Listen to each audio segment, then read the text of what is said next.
अब बोलो आप 2 मिनट में चाहते हैं। जय श्री झूलेलाल। मां मीना मूलचंदानी जयपुर शहर कलश यात्रा प्रमुख आहियां। मां कलश यात्रा जी संयोजक आहियां।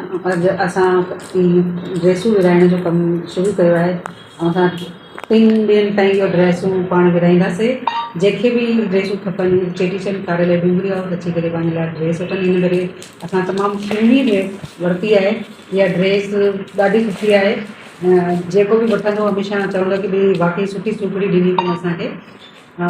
कलश यात्रा असांजी 18 मार्च गोविंद देव जी मंदर मां झूलेलाल मंदर में महाआरती सां समापन थींदो। त मां चाहियां थी इन में वधि संख्या में पंहिंजा सिंधी समाज जा माण्हू इन में भाग वठनि। त असांजे सिंधियत जो हिकिड़ो नालो थींदो कि सिंधी समाज में एतिरी सुठी यूनिटी आहे, एकता आहे।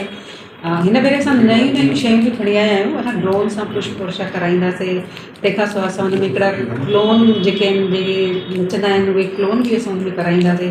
लास्ट में असां सोचियो आहे कि जेको असां खाई पी करे जेको पाण डिस्पोजल गिलास वग़ैरह सां फिटी करे छॾींदा आहियूं हुननि जे लाइ असां सोचियो आहे कि हिकिड़ी गाॾी पुठियां स्वच्छ भारत जी असां शुरू कराईंदासीं ताकि पाण हुनजी हैंड टू हैंड सफ़ाई कंदा रहूं।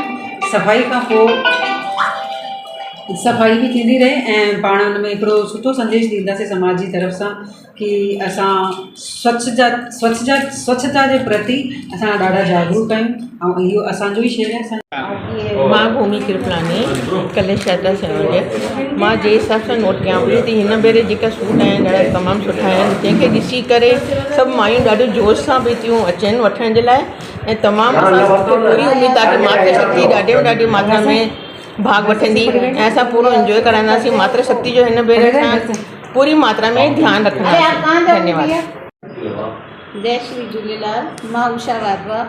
हिन दफ़े जेका ये कलश यात्रा असां कढूं पिया उहा ऐतिहासिक आहे ऐं जेको सिंधियुनि माण्हुनि जो जेको जुलूस निकिरंदो कलश खणी करे मथे ते झूलेलाल जो, उहो पंहिंजी सबको मनोकामना पूरी कंदो। ऐं इन ऐतिहासिक जेको जुलूस निकिरंदो आहे उन में सभी खां वधीक भाग वठो ऐं सभी अची करे पंहिंजी मनोकामना पूर्ण कयो। जय झूलेलाल। मां सरिता अध्यक्ष अग्रवाल फार्म मां 2006 में झूलेलाल चेटीचंड में असां शेवा मातृशक्ति कयूं पिया ऐं कलश यात्रा अहिड़ो बढ़िया असां कढंदासीं और मातृशक्ति खे कोई दिक़त न ईंदी। जय श्री झूलेलाल। मां सिंधु श्री चंदानी चेटीचंड मेला समिति तरफ़ां जेको असां ड्रेस डिस्ट्रीब्यूशन जो कमु कयूं पिया कलश यात्रा जो, उन में हिन भेरे हीअ बि ॾाढी सुठी व्यवस्था कई वई आहे कि जेके बि मायूं लाइन वाइज़ हलंदियूं अॻियां पुठियां विच में 2-2 भेरा पाणी जी व्यवस्था ज़रूरु थींदी जीअं भेनरुनि खे काई दिक़त न थिए। मेन प्रॉब्लम त इहा ईंदी आहे कि मायूं परेशान थींदियूं आहिनि हिते